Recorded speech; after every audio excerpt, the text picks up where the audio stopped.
The economic news in the Middle East and North Africa region is probably a little bit better than the security news, but not much better.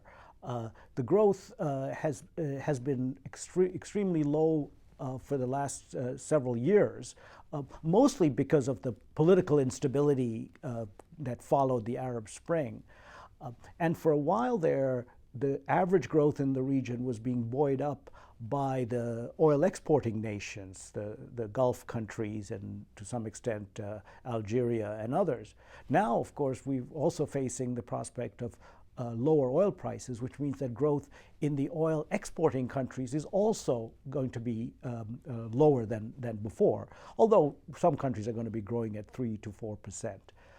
But on the positive side, the good news is that both the oil importing countries and the oil exporting countries in the region, and despite the terrorism and civil unrest and conflict, are undertaking policy reforms that will actually leave their economies stronger and be able to grow. For instance, the region has a high level of fuel subsidies. In fact, half the fuel subsidies in the world are in the MENA region.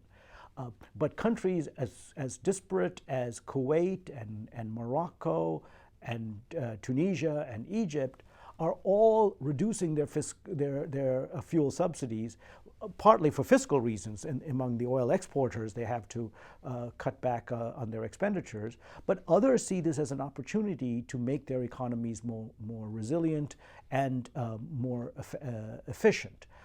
We're also seeing major strides on social safety nets, for instance, in Egypt, that protect the poor from some of the price increases that come when you reform fuel subsidies. So I think we're actually going to be emerge from this period with stronger economies in the MENA region, although the short-term situation is very grim with the spread of ISIS, with civil wars in Yemen, which has gotten much worse than we had thought at the beginning of the year.